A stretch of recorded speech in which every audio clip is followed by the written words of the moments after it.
Hello dear students, welcome to GDC Classes English. So in today's Tejas series, we are going to see one of the important chapter that is related to your tablets. And as we know that tablet is one of the important topics, we are going to see in this one some MCQs along with their explanation. So let's start with today's topic, that is tablet. So the very first question is Maillard reaction is related to. Now basically this reaction, it is related to your color defect. So basically what happens whenever your amine containing drugs will be there, right? Amine containings are nothing but NH2 groups or alkaline drugs.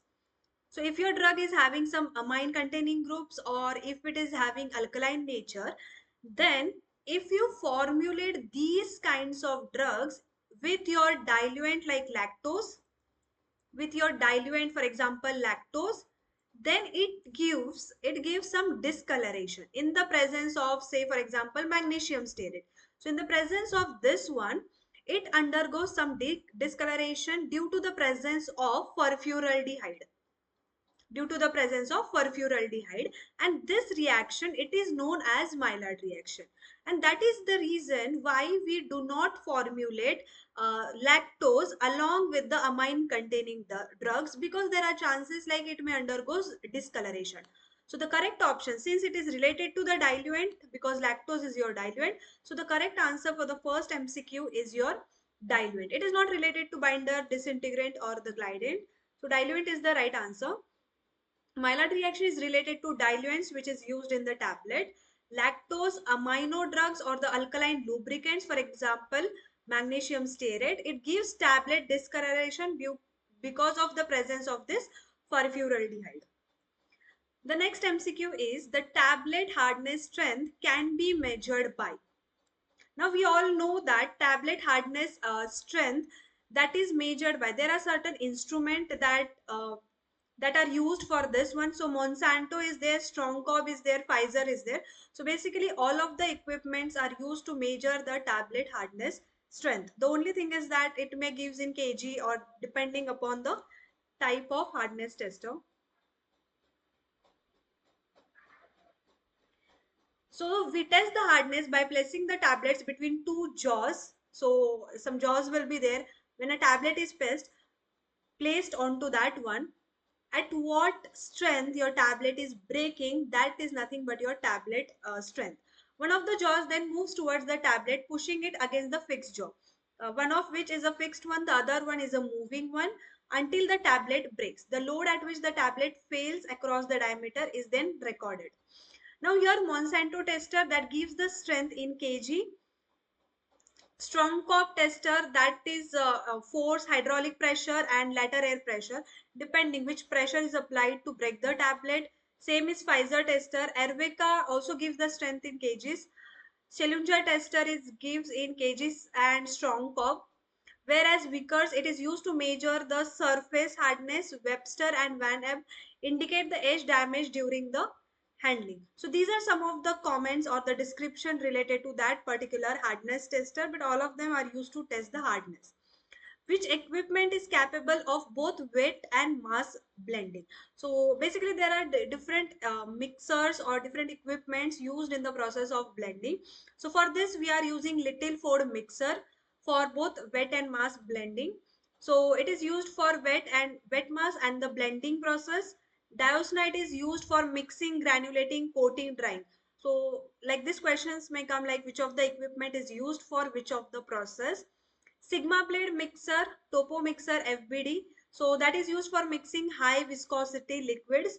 For example, there will be some liquids like glycerine, PEG. So they are having little higher viscosity. So it can be used for those excipients.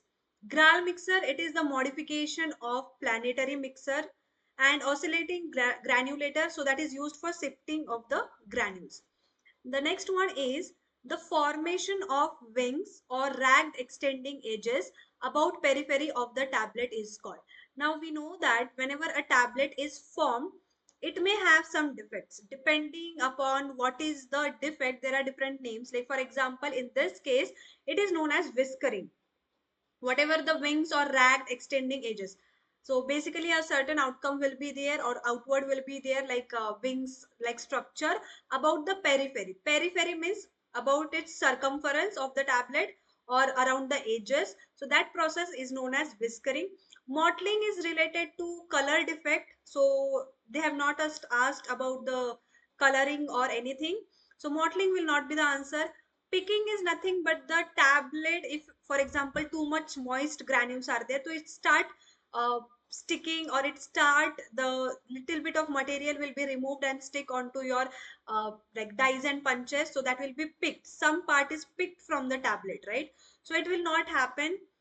Whiskering will be the right answer. Capping is also not there. Capping is nothing but whenever a small part of the tablet it is removed, when it is removed, it removed as a like a cap. So whether it is like a small part of the tablet or whether it is an entire part of the tablet, so it will remove it as a cap, so it is known as capping. But they have asked here about the wings or edges. So WW you can remember, whiskering is nothing but wings or ragged extending edges. So as we discussed, mottling is nothing but unequal distribution of the colors, and generally it happens when your color is not having proper, say for example, mixing with your binding agent. So there are chances like when you keep the granules for drying, it may lead to unequal color distribution. So that phenomena is known as mottling. Picking means small amount of material it is sticking and been removed off from the tablet surface by using punch. So that is nothing but picking. Whiskering, as we discussed, it is related to the edges, the tablet which is produced. That is known as whiskering at the tablet edge. Capping means small fine cracks observed on the upper and lower layer. So this is basically about the cracking. So it will start removing it off as a cap. So it is known as capping. The fifth MCQ is vitamin tablets are generally formulated as. So vitamin tablets are there. So they are generally formulated as chewable tablets. Basically, they are not hypodermic, sublingual, or effervescent. They are formulated as chewable tablets because they are rapidly disintegrating and used to achieve a fast onset of action. Because we are chewing the tablets and every disintegration is rapid, so fast onset of action and increase the compliance among individuals who are unable to swallow the traditional tablets. So there are some patients who have the difficulty in swallowing certain tablets. So for them, this is an easy option. So patient compliance is there because patient can easily chew the tablets. It is relatively non-hygroscopic. Yes, it has to be, because if it is hygroscopic, then it becomes difficult for storage and everything because it may absorb the atmospheric moisture also. It can be used in vitamin formulation in which moisture sensitivity may be a problem. So basically chewable tablets we are considering for vitamins. The following compounds are used as binders and adhesive except. Now they have asked, we all know that the naturally occurring compounds, they are used as the binder. So acacia is there, starch is there, cellulose derivatives, they are used, but stearic acid is not used as binders or adhesives. So option C is the right. So binders and adhesive, first of all, we'll see. Binders are nothing but whenever you are taking up the API, so the molecules in the tablet, because we are ultimately going to compress the tablet, so they should have some binding property. Otherwise, it will become difficult to compress the tablet. So for that reason, we are adding some binding agents. So it can be added either in the dry form, we call it as a dry binder, or a liquid form like in the form of paste we are adding to promote the cohesive compacts. Cohesive means the force of attraction between similar molecules. For example, two molecules are there of any API, so we are producing the cohesive, we are imparting the cohesiveness to them so that it can be easily compressed, and they are adding for directly compressible tablets. So for that reason, we are using natural gums like acacia, tragacanth, which is 10 to 25%. Then we have starch. So starch can be used as starch paste, and that concentration is 10 to 20%. Then we have some cellulose derivatives like methyl cellulose, HPMC or HPC. So these are the cellulose derivatives. Then we have natural protein, that is a gelatin 10 to 20% solution, glucose around 50% solution in water, and synthetic polymer, that is PVP up to 2%. So right from synthetic to natural one, we are using some excipient that will act as your binders and adhesive. Color quantification of a tablet is determined by, now we have seen there are chances like defects may happen. So how you can quantify means the amount of the color, right? So it can be reflectance spectrophotometry, tri-stimulus colorimetry, micro reflectance photometry, because they are based on the principle of the refraction and diffraction. But HPLC will not tell you about the color. It is an assay method. It will tell you about how much amount of your API is present in that particular tablet. Okay, so HPLC, UV, so these are the methods which will tell you about the amount of API, but they will not tell you about the color quantification. So A, B and D are the methods for color quantification, but not HPLC. So non-uniformity of a color over the tablet, that is a defect of the tablet, and that is your mottling. So color quantification of a tablet, it is determined by reflectance spectrophotometry, tri-stimulus colorimetry, micro reflectance photometry. So this all can be used. Next is inadequate spreading of the coating solution before drying or rapid drying of the polymer solution before reaching the tablet bed. It is known as, so basically it is known as orange peel. Whenever there is an inadequate spreading of the coating solution, if you are coating the tablet and that is not sufficient, then before the drying, then it leads to orange peel effect. Lamination is nothing but lamination, roughness, blistering, they are all are the defects of the tablet. So basically lamination is nothing but when a particular parts of the tablet they are removing off as a layers. So if upper surface, middle, like that, if it is removing during the compression, then we call it as a lamination defect. So basically LL you can remember, it will remove as a layers. Whereas in capping, it will remove as a small part. But here the layers of the tablet will be removed. So LL you can remember layers and lamination. But for this one, it is a orange peel effect. So lamination of a tablet happens. So these layers you can see, this 1, 2, 3, like that layers will be seen. So it will separate into horizontal layers. So that is nothing but lamination, separation of a tablet into two or more distinct layers. Orange peel effect, here you can see this is an orange peel. By looking only you can identify that the tablet is not having polishing, it is not a luster, rather it is having some imperfections, and that is because there is not sufficient coating solution after drying, so inadequate spreading of that coating solution. So like it is gathering at certain parts, so there is not spreading of the coating solution before drying, and it causes bumping or orange peel effect. Next is roughness, rough or gritty surface. So here you can see there is no glossy or there is no shiny or there is no polishing effect. So that is nothing but roughness. And blistering, here you can see blistering is nothing but, for example, if you are drying the coating of the tablet, sudden evaporation it will lead to, because like for example if you are preparing rotis or something, if sudden happens, suddenly it will start evaporating as small bumps you can see, right? So when coated tablets require further drying in order to rapid evaporation of the solvent from the core, and because of the effect of high temperature on strength, elasticity and adhesion of the film, it may result in blistering. So due to this one, if even after coating, basically the coating when you are doing at that time only the evaporation happens, but if in case your tablet requires more evaporation, then the tablet may lead to, because whatever the adhesion is there in the tablet, it will start coming out. So that will result in this blistering effect. So here are like small bumps also you can see. Tablet friability testing, the drum is rotated. Whatever the we are using basically the friability to test the tablet friability.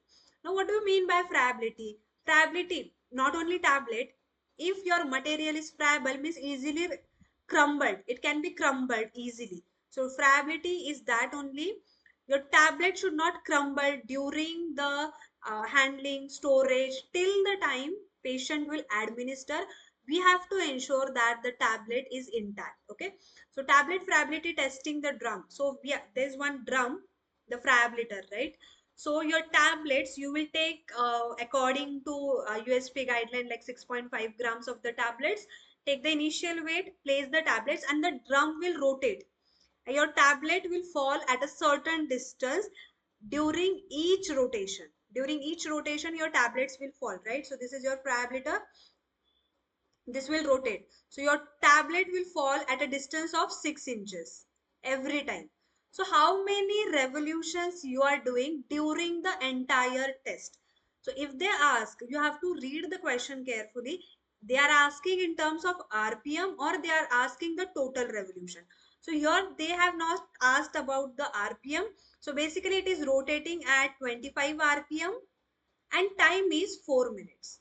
So if you calculate the total revolutions, it becomes 100.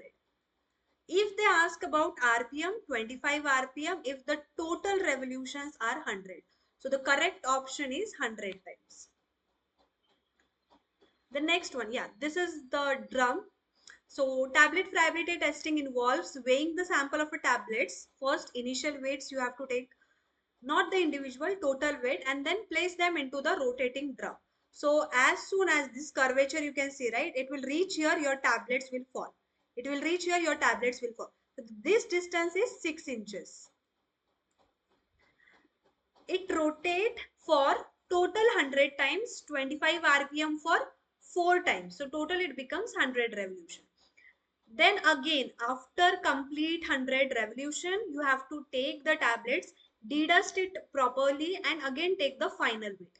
And then you have to calculate the how much is the loss in your tablet weight, initial and final.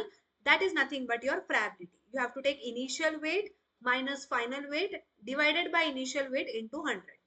And total percent loss, it should not be not more than 1%. Total loss, total, that means probability limit according to USP, it is less than 1%. If it is more than 1%, that means more loss is happening and your tablet is not passing the friability test. Okay. Weight variation in tablet processing is caused by all of the following except. Okay. So first we'll see one by one. Non-uniform granule size distribution. Yes, because if your granules are having like smaller, larger, then what happens is smaller granules, they unnecessarily will take the place in between the larger one, leading to the variations in the tablet. Poor flow of the granules, yes, if the granules are not having proper flow from that hopper. So for example, instead of 500 mg, only 498 or 470 mg, only that much of granules are coming down because flow is not good, then it may lead to weight variation. High speed of turret, no, turret is afterwards, right? When your granules will come, it will rotate, right? But once the material is filled, there will not be any variation. So turret speed will not matter that much. So this should not be. Presence of excessive fines. Yes, as I said, like fines means smaller granules, smaller particles. They will unnecessarily, they will occupy the interparticular space. Because of this, what happened? Any voids which is present, they will unnecessarily go into that and it will lead to weight variation, right? So high speed of turret will not lead to weight variation, but all of the other options will lead to weight variation. Now see, tablets will not have uniform weight. Weight variation means what are the reasons? Poor flow of the granules, non-uniform particle size distribution, presence of excessive fines, right? So what you will do? Poor flow of the granules, then you have to improve the flow property of the granules. And how you will improve? You can add glidants, or if your API is not having sufficient flow property, you can convert it into granules. Non-uniform particle size distribution, then you have to make it uniform, either to passing with some sieves or something. Presence of excessive fines, then try to reduce the fines, right?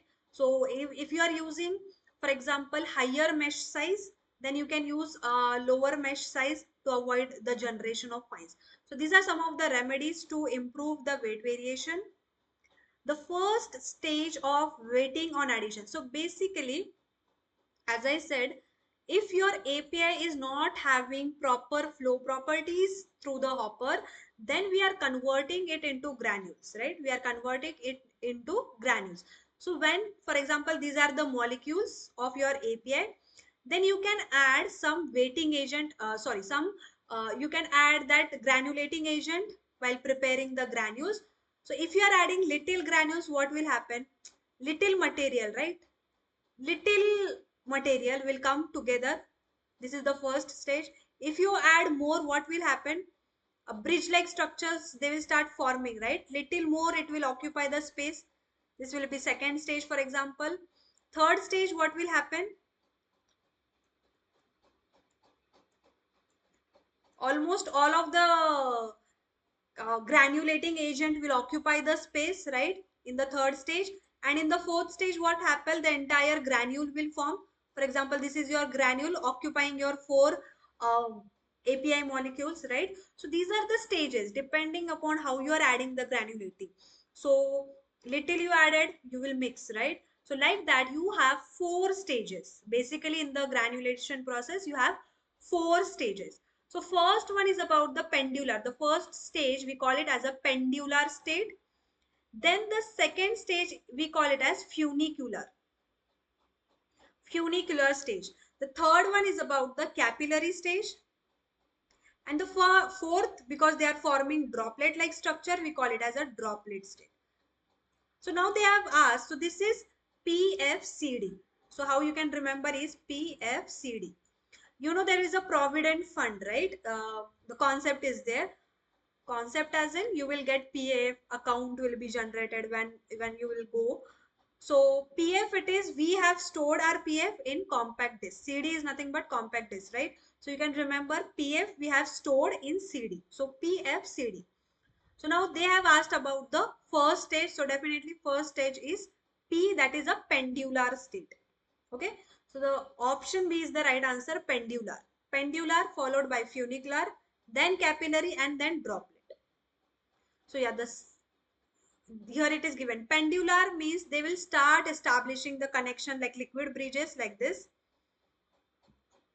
Funicular, as you increase the volume of that granulating fluid, it will increase the cohesive force of attraction. So like that, here you can see little bit extra liquid you can see. Then the capillary state and followed by a droplet state.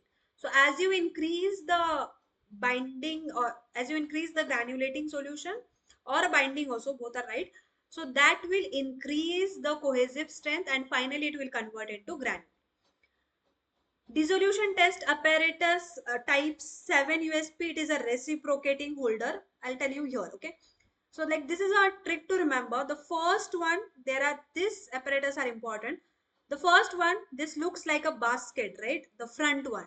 So according to IP, according to USP, it is opposite, okay? They have asked for USP here. So for USP type 1 and what is this one and what is this one, okay? In case of IP, this one is opposite. Please remember this one. In case of IP, okay. Now the first one, we are talking about the USP. So USP first one is a basket. So this is a basket. USP type 2, this is nothing but a paddle, right? So USP type 2 is your paddle apparatus. Type 3, it is a reciprocating cylinder. So the structure looks like that. So it is a reciprocating cylinder. Then type 4 is flow through cell. So this is your flow through cell. FF also you can remember. FF. Flow through cell and 4. Type 5 is your paddle over disc. So this is disc like structure, right? So that is a paddle over disc. Then you have this cylinder. Type 6 is only cylinder. And type 7 is a reciprocating holder. These are the holdings of the cycle, right? So these are the reciprocating holder. IP is also same, but only Type 1 and 2 is exchange. For IP it is type 1 paddle and type 2 is basket. Okay.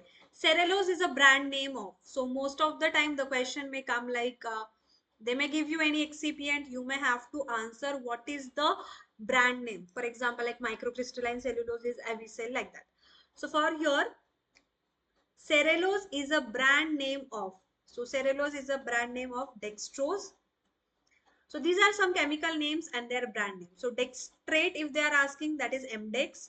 Dextrose means cellulose and tapfine. Maltose is adventose. Remember this one. Mannitol is nothing but pearlitol. Okay, mannitol, it is artificial sweetener. Remember pearlitol. Lactose monohydrate, that is your Zeparox. Lactose monohydrate, Zeparox. Also remember, lactose monohydrate gives your Maillard reaction. So anhydrous lactose will not give, but lactose monohydrate gives the Maillard reaction.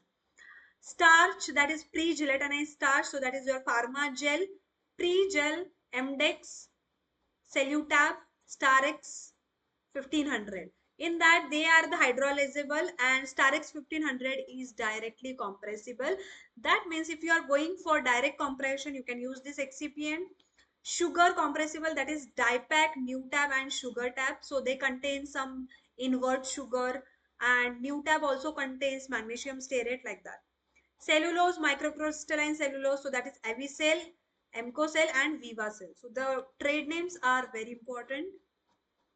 Now, according to IP, tablet greater than 250 mg should have weight variation of. So, as we have seen, weight variation test we are doing. So, how much weight variation is allowed? Like, there cannot be exactly 500 mg in all of the tablets, right? There are chances like it may have 499 or 501. But there is certain limit which can be acceptable. So, first of all, remember one trend. As you increase the tablet weight, the allowed variation decreases. Allowed variation decreases. For example, in this case, they are asking greater than 250 mg. If the greater than 250 means tablet weight is higher, so your allowed variation is less, and that is 5%. So see, according to IP and USP, there are different weights of the tablet, but there whatever allowed variation is there, that is same. So according to IP, just remember this one, 80 to 250 mg. 80 to 250 mg, the allowed variation is plus minus 7.5. If it is less than 80 mg, if it is less than 80 mg, it will be like this. Sorry. If it is less than 80 mg, then it is having plus minus 10%. That is this. And if it is more than 250 mg, more than 250 mg, it will be plus minus 5%. Similarly, it is for USP, only there is little bit change in the weight, that is 130 to 324. That means if it is less than 130 mg, plus minus 10%. If it is more than 324, it is plus minus 5%. So in the previous one, they have asked this one, according to IP, if the tablet weight is more than 250, allowed variation is 5%. So if you see the tablet weight here, it is increasing, right? So it is 10, 7.5 and 5%. Disintegration time of film coated tablets. Now in the tablet also we have different types of tablets like film coated, uncoated, sugar coated, enteric coated. So depending upon the types of tablets, we have different disintegration time. For example, film coated, it is 30 minutes. Uncoated tablets, 15 minutes. Sugar coated, 60 minutes. If it is your enteric coated, means in the stomach, it should not disintegrate for 2 hours because it is going to release its content into the intestine. And in the intestine, it should have disintegration time of less than 2 hours. So like that, different disintegrations are there.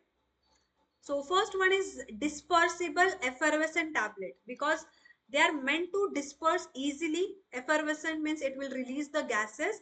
So we are using water, that is 19 to 21 degrees Celsius. The disintegration time is the least, that is 3 minutes. So within 3 minutes it should get disintegrated. Uncoated tablets in the water, that is 15 minutes, but USP it is 30 minutes. Okay. Film coated, it is zero point 0.1 normal HCl or water, 30 minutes, because we are giving certain coating, right? So film coating, basically it is given to protect the drug from environmental condition or some other reason.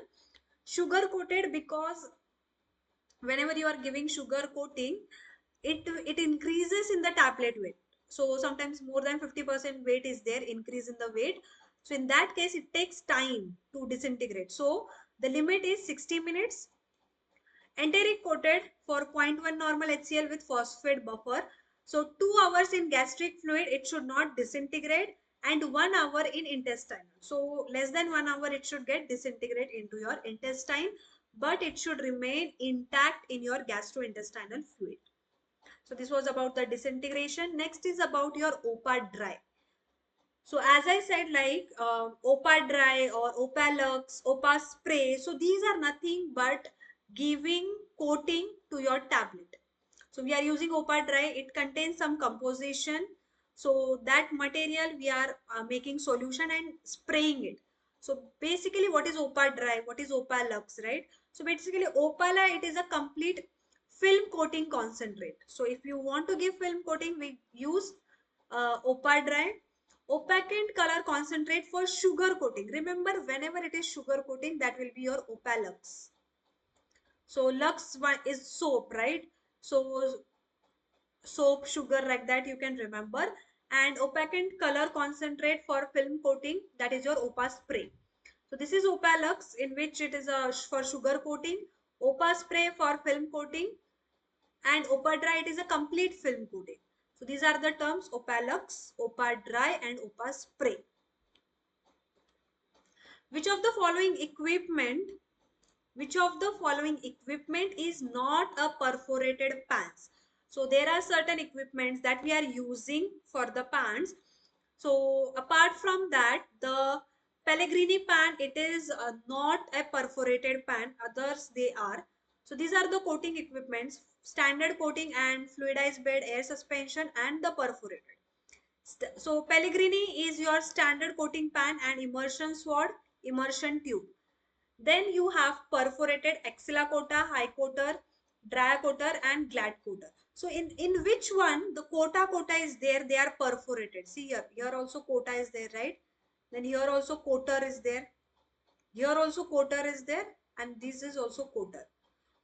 But here if you see, there is no coaters. So if coaters is there, that means perforated pans are present. And apart from that, they are not perforated. So like that, here tablet bed will be there. I hope you can see. And this is a perforated pan, right? So here will be inlet air flow, because the tablet, otherwise moisture will be created, and spraying nozzle. And this will be continuously moving. So here you can see the arrow, right? So your tablet bed will be present and continuously flow. The spray rate, spray RPM, everything we can control. So that is nothing but inlet and outlet for the airflow, and that's how the coating takes place for the tablet.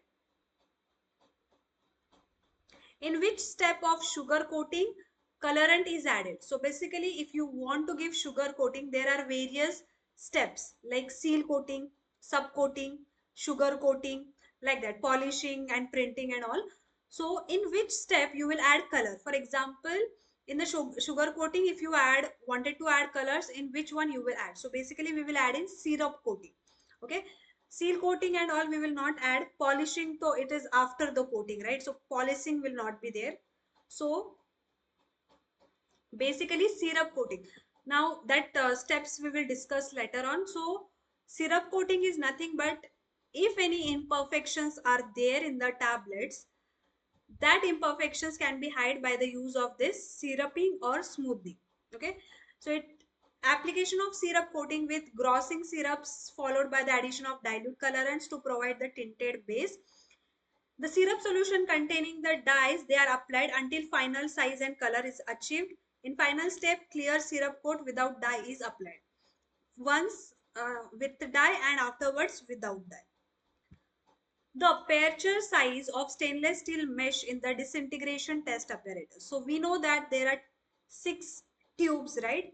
So in that tubes downward there is one mesh, so that As your tablet disintegrates, the disintegrated particles, it will pass through that mesh and it will come into your beaker, right?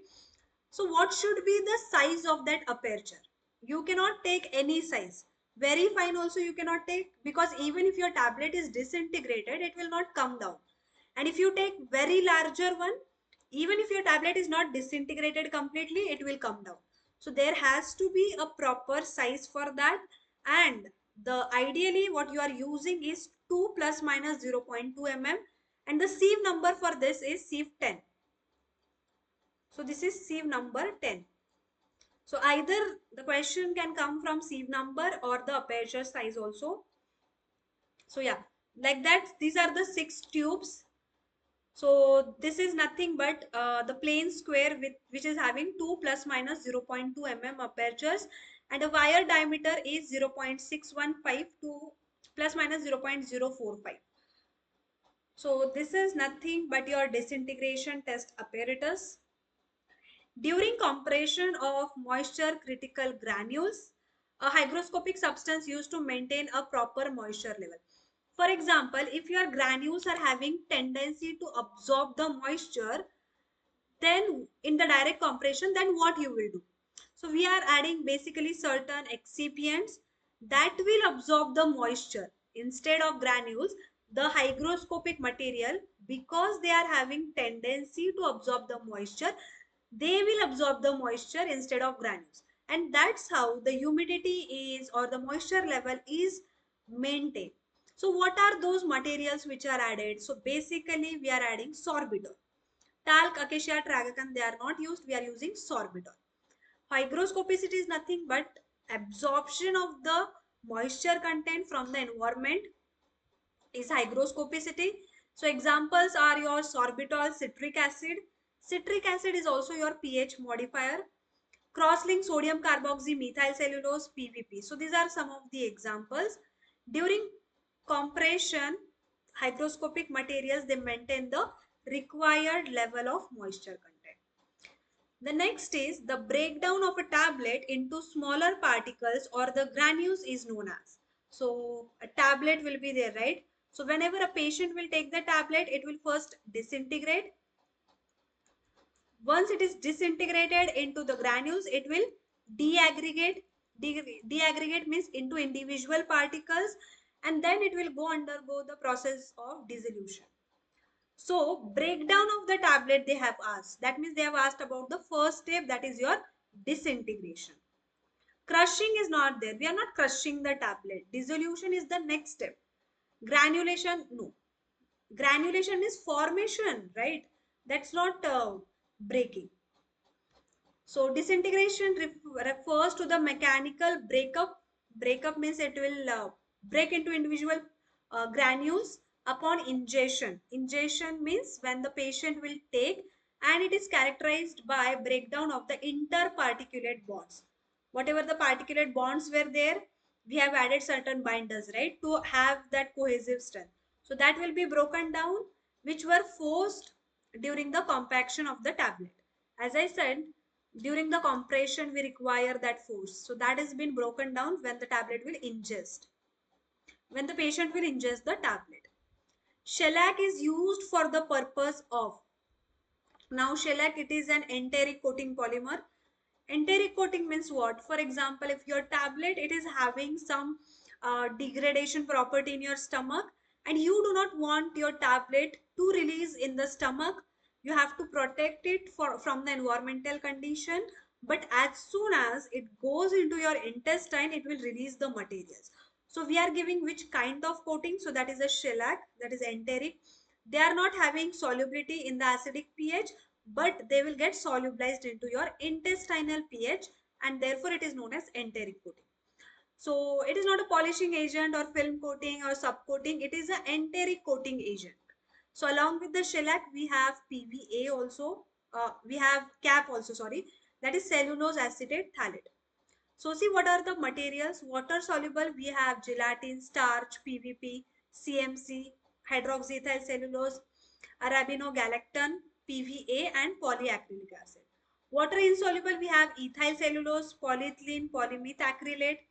polyamide, that is nylon, and cellulose nitrate. Wax and lipids like paraffin, carnauba, spermaceti, beeswax, stearic acid. Enteric, remember, we have shellac, zane, and cellulose acetate phthalate. Next MCQ is one of the following ingredient which improves the flow property of the granules. So basically we have two here. If you, these are the granules, right? If you want to increase the flow property, that means you have to add some material that will reduce the friction between the granules. That will reduce the friction between the granules. So that is nothing but your glidants. They will improve the flow by adding these substances, right? And if you want to avoid any of the uh, friction between the granules and your dies and punches, then you are adding lubricant. So there is a difference. Lubricant has nothing to do with your flow. If your material is sticking to die wall and punches, then you are adding lubricant. Glidants has nothing to do with your equipment parts. It will only improve the interparticulate or intergranular friction. So they are asking about the flow property. So that is your glidant. Emollient is not there. Emollient gives your moisture protective action like that in the semi-solid dosage form. Lubricant, as I said, if they are asking about the granules and the dies and punches, to reduce that friction, we are using lubricant. So remember this one, surfactant, it has nothing to do with your flow property. Surfactant gives the wetting property, right? So see, binders for adhesiveness, we are using acacia, cellulose derivatives, gelatin, glucose, PVP, starch, pre-gelatinized starch, sodium alginate, sorbitol, and tragacanth. So either in the dry form or in the wet form, paste form, we are using the binders.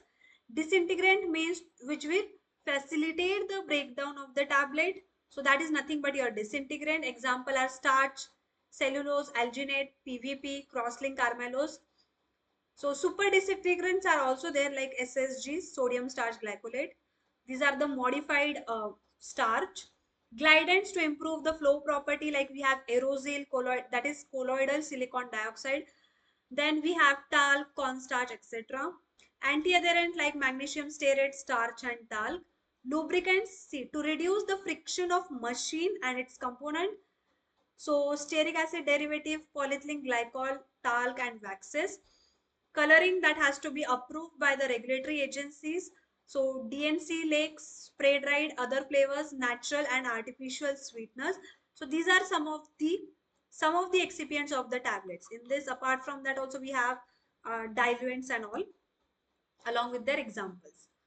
Next MCQ is enteric coating is achieved by. So as we discussed, it is achieved by cellulose acetate phthalate or shellac is also there, Zen is also there. So these are the enteric and non-enteric. The table is very important. Most of them students get confused. So cellulose acetate phthalate, we have Eudragit L and Eudragit S. HPMC phthalate and polyvinyl acetate phthalate. So phthalates, they are enteric, and HPMC, methyl hydroxyethyl cellulose, ethyl cellulose, HPC, povidone, sodium CMC, polyethylene glycol and eudragit, they are non-enteric. Remember polyethylene glycol, they are also known as macrogols. Okay. A component of film coating solution to make film more pliable. Now here pliable means the flexible, which is the material that has been added to make the film more pliable or more flexible, that will enhance spread over the tablet beads or the granules is called. So that is nothing but your plasticizer. So plasticizer is also added in case of your capsule shell because that gives, like soft gelatin capsule contains more amount of plasticizer, because of which it gets the pliability, it gets the flexibility to the shell. It is not adsorbent or humectant or stiffening agent. Pliable means flexible. The initial film coating composition employed one or more polymers. It also includes plasticizer, which will facilitate the spreading and deliver to the tablets in a solution to form an organic solvent. Film coating process was an attractive tablet coating method. since it permitted the completion of the tablet coating operation in a period of 1 or 2 hours only. Plasticizer, it is a component of film coating solution to make it more pliable and enhance the spread of coat over the tablets, beads and granules. Example, diethyl phthalate glycerin. So these are some of the other examples also. A super disintegrant in tablet formulation is, super disintegrant means it will facilitate the breakdown of the tablets into granules, and sometimes we are adding as an additive also in the tablet, so that the granules which are there, right? So granules will also be broken down if you add before granulation and after granulation. So it will facilitate the breakdown of the tablet. So that is nothing but super disintegrant, and we are using modified starch for this one, and modified starch is your sodium starch glycolate. Modified starch is sodium starch glycolate. So option A is the right answer. Starch, PVP, magnesium aluminum silicate, they do not act as your super disintegrant. So see, super disintegrant, we have cross carbamylose, that is cross-linked cellulose. It will swell 4 to 8 times. And because of the swelling, it will easily break up. The tablet will facilitate the breakdown of the tablet. We have SD-sol. Then cross-povidone, that is cross-linked PVP, polyplasdone. And sodium starch glycolate, they are cross-linked starch, Primogel and Explotab. Remember, these are the proprietary names of the these excipients. Next is, in sugar coating of tablets, subcoating is done to do what? As I said,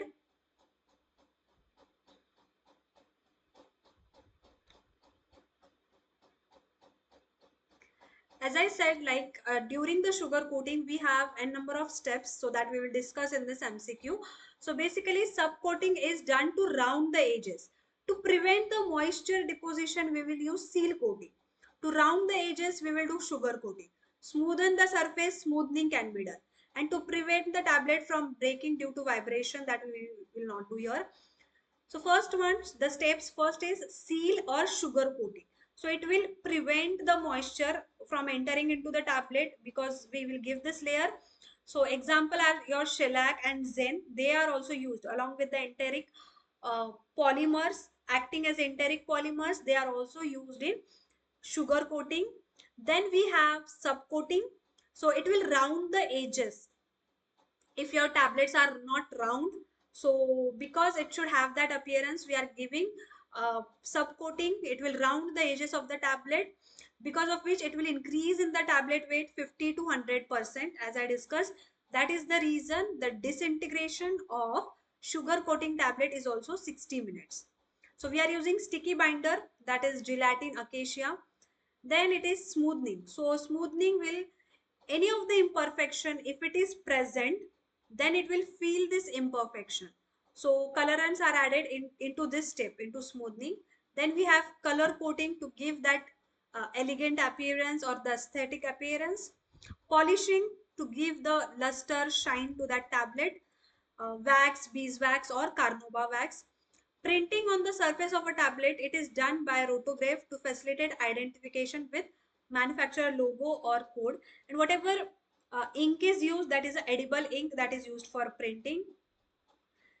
Next one is, in the tablet coating process, inadequate spreading of the coating solution. So this we have already discussed. So that is the orange peel effect. Before the tablet coating, there is inadequate spreading of the coating solution before drying. So that is nothing but orange peel effect. Sticking little amount of the tablet material, if it is sticking, little amount of material, if it is sticking to any of the part of the equipment, we call it as sticking. That is called as picking. And if it is sticking to the dice wall and punches is sticking, blistering we have already seen. Due to rapid evaporation, the bumps will be created. So orange peel, it is too rapid drying, high solution viscosity, and because of inadequate spreading. And this generally happens if the viscosity of that particular coating solution, these are the coating defects, okay? And because of this particularly high solution viscosity, the orange peel effect happens. Picking or sticking, inefficient drying. As I said, if your granules are sticky, if they are having certain moisture, then it becomes uh, difficult to avoid this effect, and that is known as picking or sticking. Blistering means too rapid evaporation. Even after coating, if you are subjecting the tablets for drying, then it leads to blistering effect. What is Primogel? Primogel are nothing but your modified starch for disintegrant, that is your sodium starch glycolate SSG. So here it is given like disintegrants, they will facilitate the breakdown of the tablet, and how they will do, either they will draw the gastrointestinal fluid into the tablet, your tablet will swell, or water will enter by capillary action, and thereby the facilitation of breakdown of tablets takes place.